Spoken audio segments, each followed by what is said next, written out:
I don't want her apology.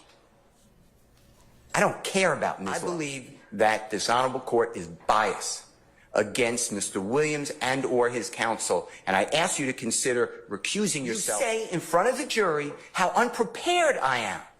I am not unprepared for anything. But if true, that's a pretty serious accusation. If true, I'll die right now. How about that, Judge Glanville? Your Honor, I object to this. I don't care about her objection. Well, I thought you were going to take more time for that because they have not looked at it. Okay, never mind. Thank you, Your Honor. All right, okay. We're in recess about 20 minutes. I have a motion. I have a motion. In regards to what, sir? Your comments. I have a motion. Okay, what's your motion?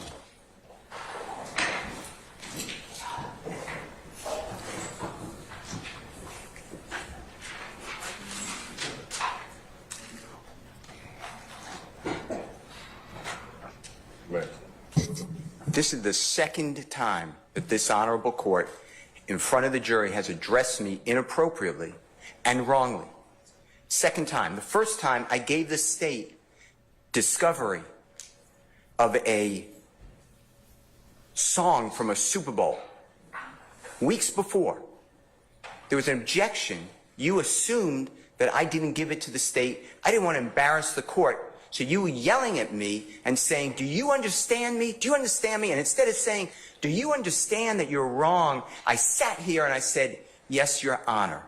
That was to protect the integrity of this courtroom and the court. Now you say in front of the jury how unprepared I am. I am not unprepared for anything. Okay, I have no. I need to make a record. Your Honor, Mr. Steele, wait a second. When you keep delaying, okay, and that's what's happening to the court. You keep delaying and elongating and pushing out these particular our ability to present a seamless case in front of the jury. That's my purview as a judge. And I've asked you a number of times, you and your colleagues on both sides, to go ahead and listen to whatever it is you need to do, prepare me as needed. Now, I asked you those two particular questions because if they turned over the audio to you in discovery and you've listened to them already, then you either have an objection or you don't have an objection. And I was trying to solicit from you whether or not we could just go ahead and just hear it. So you can imagine my frustration because all these little delays just elongate out our presentation in front of the jury. That's for your benefit, not for mine, Your Honor. So that's why I've told you all at various times during this particular case. It's not because I want to embarrass you, Mr. Steele. It's just that I'm trying to kind of keep this thing presented in a way that the jury can listen to it. And the court is wrong. What happened was, let me finish, and I'm making this for the record. What happened is, and I don't get embarrassed by you, but I don't want to embarrass you. I made an objection that some of these jail calls have a third party who will not testify. I objected to hearsay. The state said it explains the effect let me finish. Which call? Which call? These calls, as you... Okay, well then why aren't we taking them up beforehand? The state just said, just now, these are the 3 additional calls that they want to introduce. Okay, all right, well, then here's your response. I'm going to give you an acceptable response. Well, I'm going to make my motion. Huh? I need to make my motion. Judge, there's more to this than we need to listen to these calls. Right. Then I would have no, you didn't say that though. So I wouldn't have had that opportunity. But that's why I keep telling you this, okay? I mean, like I told you, forewarned judge, a happy judge. All right, so had you just told me up front, Judge, we have not had the opportunity to listen to all of those calls. We've only been able to listen to 2. I want to listen to the other ones. And I've listened to the calls. I know. I don't know what the third one they're trying to do. Okay, well, listen, let me just finish. So you presuppose I don't know what the calls are. Well, I don't know what the third call is because Ms. Hilton, who's professional, said, I'll take a break and I'll let you know what it is. But the other 2 calls are at a baseball game and at a chicken. They're discussing chicken wings. Or chicken. I understand those calls. There's issues in those calls that you need to address. But I politely make an objection and say, Your Honor, based upon what you told me, which is what you told me, we'll take it up later, I wanted to raise it. You tell in front of the jury how unprepared I am. And let me tell you something. I am not unprepared. I don't appreciate the court telling me that. And you don't, and I asked you, tell the jurors that you were wrong when you admonished me last time. You said you wouldn't do that. This is the second time. And you know what it does to me? I don't care. I'm hurt because you're a court, but I really don't care. But what does it do to Mr. Williams? Mr. Steele, I'm not trying to personally insult you or hurt your feelings, okay? You are a grown professional advocate. I am a grown professional jurist. And people say things to me that border on the lines of I could take action or not. You have certainly said some of those things to me during the trial of this case. I have let them go. So, sir, that's just the trial. That's just the trial of the case, okay? No, but that man's life is here. And you know you're doing a fine job in representing him. Well, but you know what? That's just the way we are right now. But the crux of the issue is, Mr. Steele, and the representatives from the state and everybody else. What happens right now is I have to take a break in order to vet all of these issues, which I'm required to do, Mr. Steele. And that's what is kind of disappointing to me, because I have given you all this administrative time, all these breaks to go ahead and do this, and this is what delays the presentation of this case in front of the jury. You know, if I would have done what the state did and I'm not poking anything at Ms. Hilton, you would have said to me, why didn't you share those calls with him before? What, you were out all day today. We didn't start court till 1 o'clock. I would have shared them. I know you would have. But the state didn't. I'm not poking fun because I can deal with it.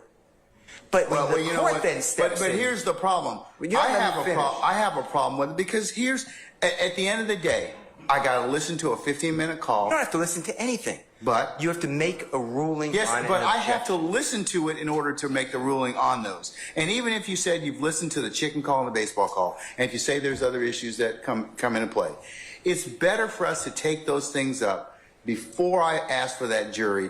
And I could have done that this morning. I could have done that at another point in time. So, I mean... Well, I raised this issue to you, and I don't remember the date, but it was days ago. I raised it, and the court said, all right, understood, and we'll take that issue up when it comes. Okay. What am I supposed to do? Okay. Sit there and say no objection? No. Exactly right. Not at all. I said, Judge, it's an issue we need to take up. Not at all. And in addition to that, today alone, and this happens, today alone, the state introduced 2 exhibits. I've never been given them before, ever. You know what I did? No problem. No problem. Because I think that's professional. One was a Google map. It needs to be clarified for the record that it was not done on September 11, 2013. And then a map with little dots with 0.4 miles I've never seen before. But I didn't do anything, Your Honor. I want to move the case. But when the court, it gives me no pleasure in saying this. I believe that this honorable court is biased against Mr. Williams and or his counsel. And I ask you to consider recusing yourself, or don't do this again to me. This is inappropriate to me. I respect you, but what am I supposed to do? Sit there while you do this? I didn't do anything wrong. I did exactly what you teach me to do and the courts teach me to do. All right. But instead, no, I got to finish this.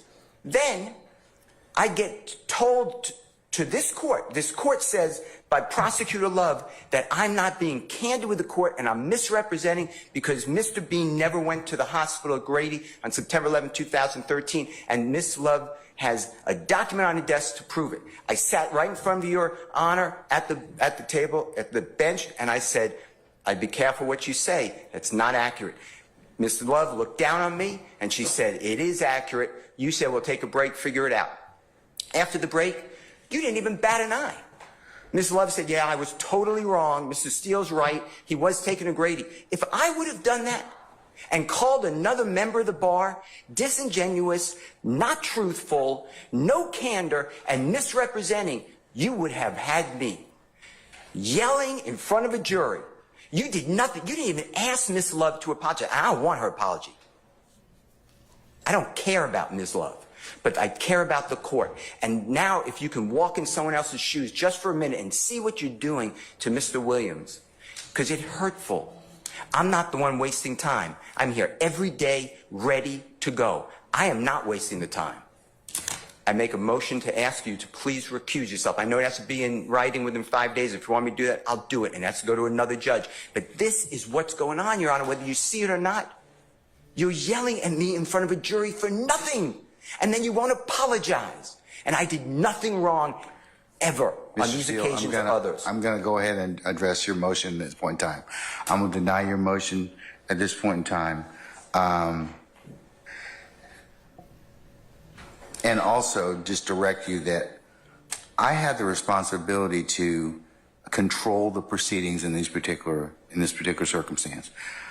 Sometimes things get kind of heated, and that's that's the crucible and trial of any particular case. I am not in any way intimating or insinuating that you are not professional, you are not prepared, but the things that I am bringing up to both of you, and I have fussed at both sides for this particular issue of not being prepared in the sense of, and the only reason it affects the trial of the case is it makes the proceedings a lot longer than they should be, because all these things could be taken up. And sometimes if we've got to parse out all these things, as you can see right now, it takes time, and that's what I'm kind of concerned about, having been a jurist for a long time. So, I understand that you're a zealous advocate. You in no way offend me by raising any type of motion. I think you're doing I think that you and the others here are representing your clients well, but sir, I have to be able to control these proceedings. And you at times in these proceedings have not listened to what the courts told you, and I certainly could have explored other options. I didn't. So, I'll tell you that much, for what it's worth. You allowed a member of the bar yesterday ask a witness who constantly is committing, respectfully, potentially perjury. Did Mr. Steele shut off and turn on the recording? I never did that. I wouldn't do that, and I didn't do that. Okay, but sir, I would have said that question about another member of the bar, prosecution. You would have come over the bench and said, "How dare you?" I sat there and I said, "Outrageous." You denied the motion. I think 3 other people made motions to strike or to object. You denied it. Judge, I'm just telling you, the appearance, if not the reality, is not good here. I'm being... What, to who? To Mr. Williams. Okay, but... Maybe to the others. Maybe you're his advocate, okay? And that separate issue of whether or not you did what you did, the state accused you of that, they have the right to at least inquire about whether or not that happened. Now, whether or not it happened or not, I'm not making any comment on it, but it goes to bias, it goes to motives to misrepresent. But never happened. No good faith. Okay, but I'm not commenting on that. That's for the jury. That's for the jury to decide. I asked a question about a missing recording that I wasn't given of a statement made by Mr. Bean. And you know what you told me? And I keep telling you. Know what you told me? You said, does the state have it? They said no. You said, nothing I can do.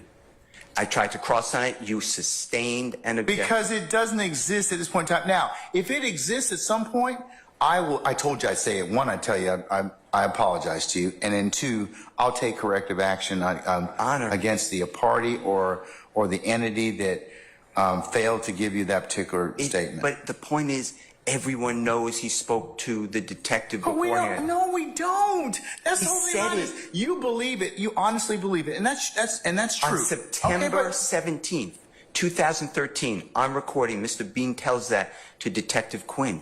How is that far-fetched? Why would he ever say that? I lied to the other detective. Why would he ever say that? I mean, logic has to come into this courtroom at times. But you stop me from doing it, but you allow another lawyer make up that I'm stopping and starting a recording. And he says, well, I don't recall. I don't remember anything. Here's the thing.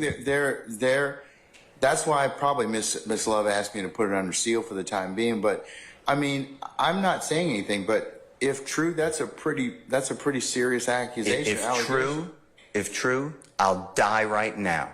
How about that, Judge Glanville? Your Honor, I object to this. I don't care about her objection. I'm speaking with the Your Honor, court. I object, and I'm I'd like to speaking level with an the court. objection. Okay. I'm speaking Let with him the finish, court.